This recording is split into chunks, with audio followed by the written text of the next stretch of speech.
নমস্কার বন্ধুরা, আমার জেটপ্যাক ট্যুর ব্লগে তোমাদের সবাইকে স্বাগত। আশা করি তোমরা সবাই খুব ভালো আছো। বন্ধুরা, যে সমাজে মায়েদের মাসিক ধর্মকে অচ্ছুত বলে মনে করা হয়, আজ আমি যে মন্দিরে যাচ্ছি সেই মন্দিরে মাসিক ধর্মের পূজা করা হয়। 10 মহাবিদ্যার চতুর্থ মহাবিদ্যা, যে মন্দিরে দেবী মূর্তির পূজা করা হয় না। 51 শক্তিপীঠের মধ্যে সব থেকে শক্তিশালী শক্তিপীঠ। পৃথিবীর মধ্যে এই একটি মাত্র মন্দির যেখানে মায়ের যোনি পুজো করা হয়, যার পরতে পরতে রয়েছে রহস্য। হ্যাঁ, আজ তোমাদের দেখাবো মা কামাখ্যা দেবীর মন্দির।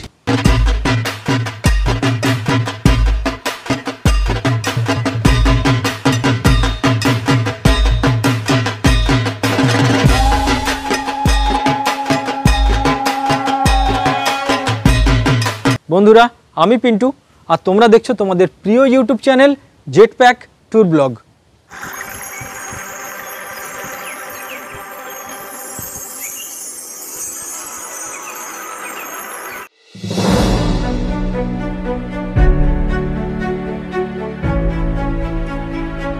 আমরা এখন পার করছি উত্তর পূর্ব ভারতের বিখ্যাত ব্রহ্মপুত্র নদ। ব্রহ্মপুত্র পেরিয়ে আমাদের আজকের গন্তব্য গুয়াহাটি শহর।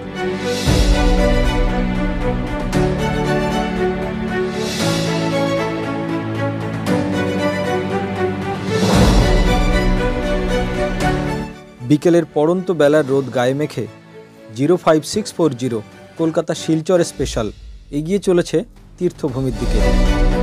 আমরা এইমাত্র ক্রস করলাম ব্রহ্মপুত্র নদ। একটা কথা তোমাদেরকে জানিয়ে রাখি যে ট্রেনে আমি এখন যাচ্ছি কলকাতা থেকে শিলচরগামী ট্রেন, এটি শিলচর স্পেশাল ট্রেন। কিন্তু আমি চাইবো তোমরা কখনোই এই ট্রেনের টিকিট বুক করো না। এই ট্রেনটি প্রথমত প্রচণ্ড লেট করে। কলকাতা স্টেশন থেকেই 2 ঘন্টা 10 মিনিট লেট করে ছেড়েছে।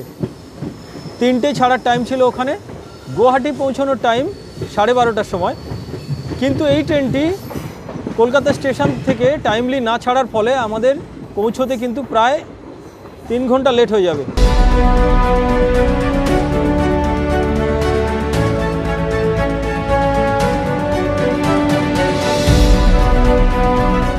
কামাখ্যা জংশনের পরেই গুয়াহাটি স্টেশন। 4.5 ঘন্টা লেট করে আমাদের ট্রেন পৌঁছালো গুয়াহাটি। অনেকখানি লেট করার পর ট্রেন ঢুকলো গুয়াহাটি স্টেশনে। এরপরে স্টেশনের বাইরে বেরিয়ে যেটা প্রথম কাজ হলো সেটা হোটেল নেওয়া। তো স্টেশন থেকে বেরিয়ে পল্টন বাজারে যাব। পল্টন বাজারে কিন্তু প্রচুর হোটেল রয়েছে। কোনো দালালের চক্করে কিংবা কোনো রিক্সাওয়ালা টোটোওয়ালার চক্করে না পড়ে নিজেরা গিয়ে হোটেল দেখে নেওয়াই ভালো। 6 নম্বর প্ল্যাটফর্মের দিক থেকে বেরিয়ে এসেই সামনে পড়বে পল্টন বাজার। আর এই পল্টন বাজারেই রয়েছে থাকার জন্য প্রচুর হোটেল, রেস্তোরাঁ। ইচ্ছে মতো দেখে শুনে পকেটের ভার বুঝে হোটেল নেওয়া যায়।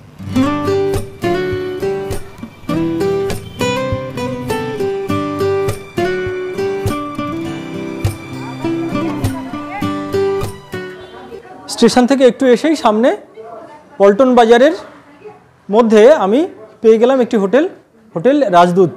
সেখানে আমার আধার কার্ড নিয়ে কিন্তু প্রসেসিংটা চলছে। আর যে রুমটা আমি পেয়েছি সেই রুমটা তোমাদেরকে দেখাবো এক্ষুনি। খুব ভালো, আর এনাদের ব্যবহারও খুব অসাধারণ। তো সেই জন্য এই রুমটা আমি পেলাম 550 টাকা থেকে। আমি একবার যাচ্ছি, রুমটা তোমাদেরকে দেখাবো। এই হোটেলের আরেকটি সুবিধা তোমাদেরকে বলি, যখন থেকে তোমরা ঢুকবে তখন থেকে কিন্তু 24 ঘন্টা কাউন্টিং স্টার্ট হবে। আমি যদি আজকে 3টেই ঢুকি তো কালকে 3টে পর্যন্ত আমার চেক আউট টাইম। তো আজকের 3টে থেকে কালকে 3টে পর্যন্ত 24 ঘন্টা ধরা হবে।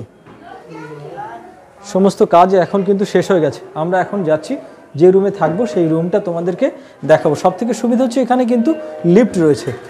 বয়স্ক মানুষ কেউ আসলেও কিন্তু এখানে কোনো অসুবিধা হবে না।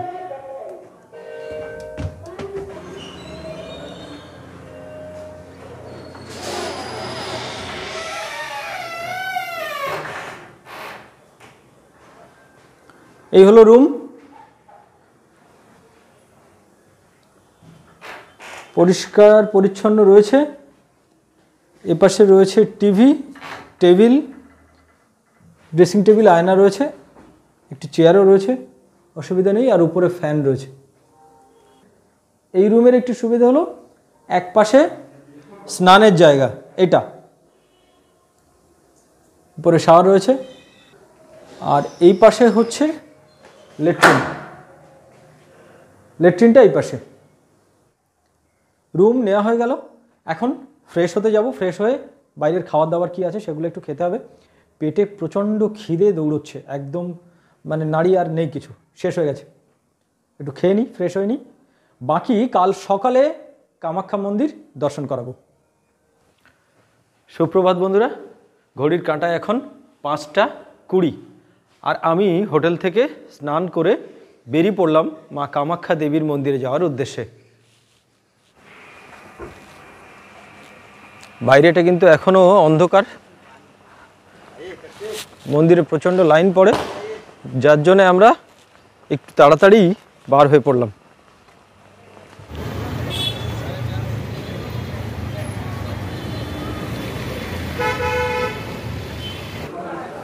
উত্তর পূর্ব ভারতের প্রবেশদ্বার, আসামের সবচেয়ে গুরুত্বপূর্ণ শহর গুয়াহাটি। এখনও কিন্তু ভোরের আলো ফোটেনি। আজ আমার সঙ্গে রয়েছে আমার নিয়ারেস্ট ফ্রেন্ড অমিত। হাই। তো আমরা দুজনেই আজ যাব মা কামাখ্যা দেবীর মন্দিরে। আমরা পল্টন বাজার থেকে নিলাম অটো, আর এই অটো ভাড়া কিন্তু এখান থেকে মন্দির পর্যন্ত নিচ্ছে 300।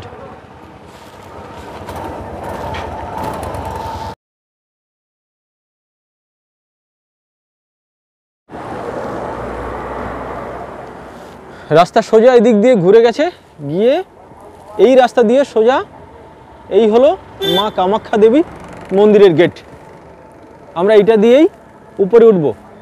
নীলাচল পাহাড়ে রয়েছে মা কামাখ্যা দেবীর মন্দির, কিন্তু সেটা যাওয়ার জন্যে মায়ের মন্দিরের প্রবেশদ্বার কিন্তু এটাই।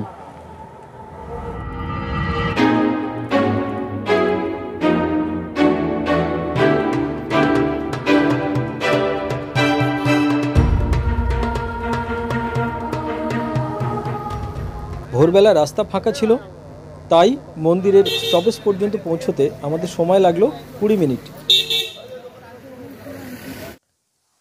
এটি জেনারেল কুপন কাউন্টার। এখানে টিকিটের জন্য পয়সা লাগে না। আর মন্দিরের ভিতরে রয়েছে ভিআইপি কাউন্টার, সেখানে টিকিটের মূল্য 500 টাকা। ভিআইপি টিকিটের লাইনটা একটু কম হয়, তবে একটা সময় গিয়ে দুটো লাইনকে একই সঙ্গে মন্দিরের ভিতরে প্রবেশ করানো হয়। জেনারেল কুপন আমরা পেয়ে গেলাম এখান থেকে। এই কুপন সংগ্রহ করেই এখন যাব লাইনে। ভোর থেকেই কিন্তু কুপন সংগ্রহের লাইন পড়ে গেছে। তোমরা আসলে অবশ্যই ভোরের মধ্যে চলে যাবে। প্রচণ্ড কুয়াশা। কুপন সংগ্রহ করে আমরা এখন মায়ের মন্দিরের উপরে উঠছি। এখান থেকে ডালা নিলাম। মায়ের এই ডালা কিন্তু পড়লো 340 টাকা। সব কিছু নিয়ে আমরা এখান থেকে যাব মা কামাখ্যা দেবীর মন্দিরে। জুতো টুতো সব এখানে কিন্তু রাখলাম আমরা। এবার এখান থেকে খালি পায়ে যাব মাতৃ দর্শনে। চলো যাওয়া যাক। 51 সতীপীঠের মধ্যে সবচেয়ে পুরনো এবং জাগ্রত হলো নীলাচল পাহাড়ের উপর অবস্থিত এই কামাখ্যা দেবীর মন্দির। এটি তৈরি হয়েছিল সম্ভবত 9ম শতকে। অতীতে আগ্রাসনে বহুবার ধ্বংস হয়েছে এই মন্দির। বর্তমান মন্দিরটি 17 শতকে নির্মিত। কথিত আছে, বিষ্ণু যখন সুদর্শন চক্র দিয়ে সতীর দেহ ছিন্ন করছিল, তখন মায়ের যোনিভাগ এসে পড়ে এই নীলাচল পাহাড়ে।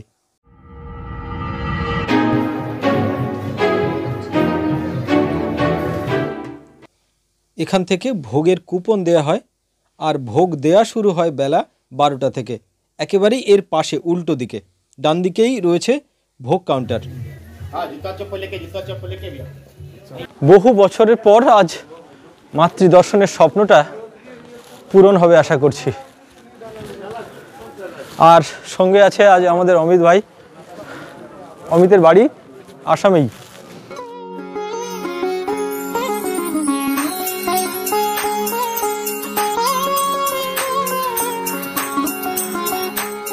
ওখান থেকে নেমে এসে আমরা এই রাস্তা দিয়ে হেঁটে সোজা এগিয়ে যাব মন্দিরের দিকে। আর এটা হচ্ছে জেনারেলদের লাইন।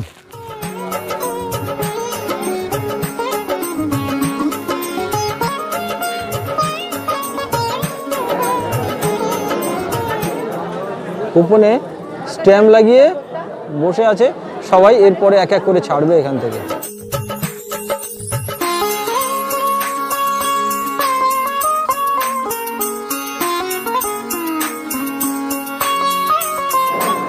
সবাই কিন্তু মাতৃদর্শনের জন্য অপেক্ষা করছে, আমরাও লাইনে আছি, টিকিটে স্ট্যাম্প লাগিয়ে আমরা অপেক্ষা করছি। আমাদের লাইন আসলে তবেই আমরা ধীরে ধীরে এগোবো। তবে হ্যাঁ, মন্দিরের ভিতরে কিন্তু ক্যামেরা অ্যালাউ নেই, যে পর্যন্ত যাওয়া যায় আমি সে পর্যন্তই তোমাদেরকে দেখাবো। নতুন বন্ধুদের অনুরোধ রইল চ্যানেলটিকে সাবস্ক্রাইব করার। একটি কমপ্লিট ভিডিও শ্যুট করে আপলোড করার পিছনে থাকে অনেক পরিশ্রম, তাই তোমার একটি সাবস্ক্রাইব আমাকে অনেক দূর এগিয়ে নিয়ে যেতে সাহায্য করবে, আমার চলার পথের পাথেয় হয়ে থাকবে। কমেন্টে অবশ্যই জানিও মায়ের মন্দির দর্শন করে তোমাদের কেমন লাগলো। অনেকক্ষণ অপেক্ষা করার পর আরেকটি খাঁচার গেট খুলল 7:30টায়। আবার আমরা আরেকটি খাঁচার মধ্যে এসে লাইনে আটকে গেলাম। এই খাঁচা থেকে শুরু হবে, তারপর বেরিয়ে মাতৃদর্শন হবে।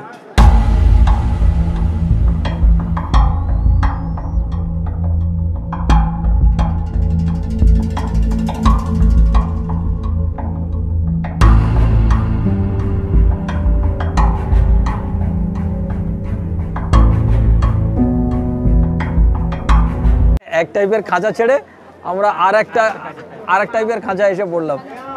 দাদারাও আমার সঙ্গে আছে, সকাল থেকে আমরা রয়েছি, 4.5 ঘন্টা হয়ে গেল লাইনে রয়েছি। हम राजस्थान से गोरखपुर सर आए हैं गोरखपुर से, पीछे वाला सर है राजस्थान से, और ये अमित असम का ही है, गोरखपुर से है। तो सब हम लोग একটা খাঁচা ছেড়ে আরেকটা খাঁচার মধ্যে এসেছি। কিন্তু সব থেকে বড় সমস্যা হচ্ছে ঘন্টার পর ঘন্টা মানুষ এখানে যখন লাইনে থাকে, অনেক বাচ্চারাও রয়েছে, এই যে বাথরুমের কোনো ব্যবস্থা নেই, প্রচণ্ড সমস্যা। মানে হঠাৎ যদি কারোর বাথরুম পেয়ে যায়, এই এত লাইন, এত খাঁচা পার করে বাইরে আসতে হবে, খাওয়ার জলের কোনো ব্যবস্থাই নেই এখানে। এই সমস্যাগুলো কিন্তু মন্দির কর্তৃপক্ষ দেখে না, যে এতগুলো মানুষ, এত ভক্ত বছরের পর বছর আমাদের এখানে আসছে, তাদের জন্য সুবিধা কি রাখছি? কোনো সুবিধা কিন্তু এখানে নেই। এই খাঁচার মধ্যে ঢুকে যেতে হবে, খাঁচা থেকে বেরোবেন, তারপরে মাতৃদর্শন হবে।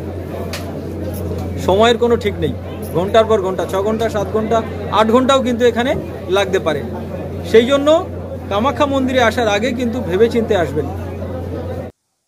খুব ভালো লাগলো গোরক্ষপুরের যে দাদাদের সঙ্গে মন্দিরের খাঁচার মধ্যে আলাপ হলো, ওনারা আমাকে গোরক্ষপুর যাওয়ার জন্য আমন্ত্রণ জানিয়ে গেলেন এবং ওনাদের ফোন নাম্বারও দিয়ে গেলেন। মন্দিরে ঢোকার সময় হয়েছে, ক্যামেরা করার এই পর্যন্তই লাস্ট মন্দিরের মধ্যে, এরপরে আর ক্যামেরা কিন্তু অ্যালাউ নেই। আমরা এই পর্যন্তই ক্যামেরা করে এখন রাখছি, পরে মাতৃদর্শন হওয়ার পর বাইরেরটা আবার তোমাদেরকে দেখাচ্ছি একটু পরেই।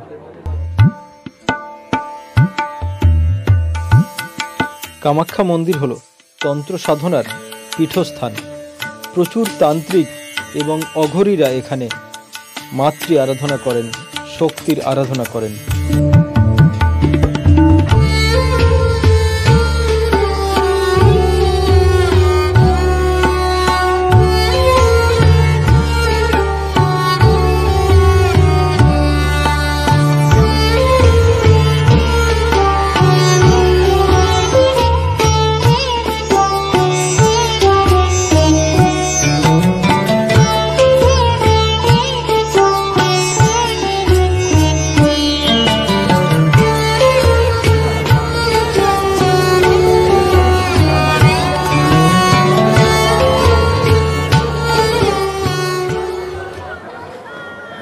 পুজো দিয়ে গর্ভগৃহ থেকে বেরিয়ে আসার পর মনে হলো এখনও একটা ঘোরের মধ্যে আছি।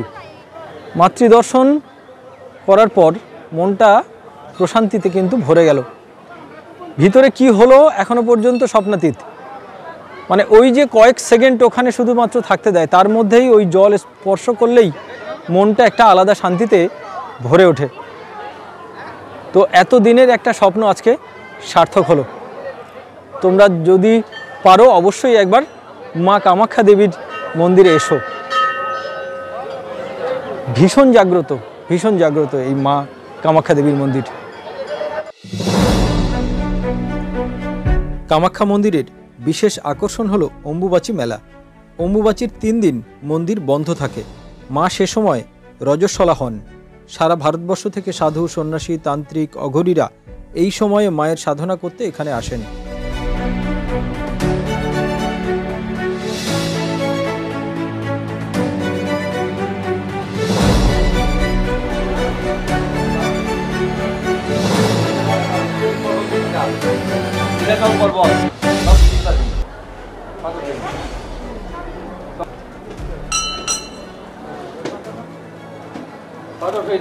এটা হচ্ছে সৌভাগ্য কুণ্ডু। এই জলে অনেকে স্নান করেই মাতৃপূজাতে যায় সবাই।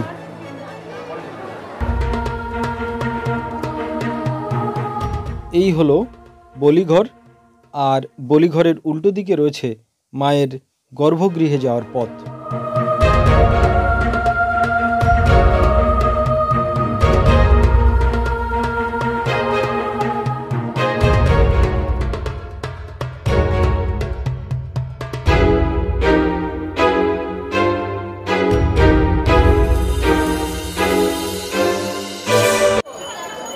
মন্দির দর্শন শেষ হলো। ভোরবেলা উঠে যে সময় আমরা এসেছিলাম নীলাচল পাহাড়ের উপরে এই কামাখ্যা মন্দির দর্শন করতে, সে সময় ছিল কিন্তু প্রচণ্ড কুয়াশা। সেই কুয়াশার তোয়াক্কা না করে প্রচুর হাজার দর্শনার্থীরা সেই ভোরবেলা থেকেই এসছে, কারণ লাইনে অনেকখানি সময় এখানে কিন্তু লেগে যায়। 4 ঘন্টা সময় লাইনে দাঁড়িয়ে থেকে পুজো দিলাম। পুজো কমপ্লিট হয়ে গেছে আমাদের। তো এই নীলাচল পাহাড়ের উপরে মা কামাখ্যা দেবীর মন্দির পৃথিবী জুড়ে বিখ্যাত জাগ্রত মন্দির। এই জাগ্রত মন্দির দর্শন করার জন্য সেই ভোর থেকেই হাজার দর্শনার্থীরা কিন্তু এখানে আসে। তো আমাদের আজকের এই কামাখ্যা মন্দির দর্শন কিন্তু শেষ হলো। আশেপাশের যে সমস্ত সাইট সিন আছে সেগুলো এখন আমরা দেখতে যাব। তার আগে একটু খেতে হবে আমাদের। কি অমিত, তোমার আজকে এই মন্দির দর্শন করে কেমন লাগলো বলো? সত্যি মনটা পুরো ভরে গেল। 5 বছর পর আসলাম আজকে মন্দিরে দাদার সাথে। অমিতের বাড়ি মন্দির থেকে আধ ঘন্টা দূরে, আর আমার বাড়ি এখান থেকে 1010 কিলোমিটার দূরে। তো ও এত বছর এখানে ছিল, ওর কিন্তু সৌভাগ্য হয়নি আসার। অবশ্য মা না ডাকলে সেটা হবে না। তো আজকে আমিও এখানে আসতে পারলাম, সেটা সবই মায়ের ইচ্ছায়। তোমরাও একবার এখানে এসো, কামাখ্যা মন্দির দর্শন করে যাও। জয় মা কামাখ্যা দেবী জয়। গুয়াহাটি শহরের প্রথম পর্ব আজ এখানেই শেষ করছি। জমজমাট দ্বিতীয় পর্ব নিয়ে ফিরছি খুব তাড়াতাড়ি। এই পর্বে থাকছে উমানন্দ আইল্যান্ড, উগ্রতারা মন্দির, ভুবনেশ্বর মন্দির, নবগ্রহ মন্দির, ওয়ার মেমোরিয়াল, অ্যালফ্রেস্কো গ্র্যান্ড ক্রুজের সানসেট দেখা, আর আসামের বিখ্যাত বিহু উৎসব, আরও কত কি। তাই দ্বিতীয় পর্ব একদম মিস করবে না। এটাই আমাদের বিউটিফুল ইন্ডিয়া, ইনক্রেডিবল ইন্ডিয়া।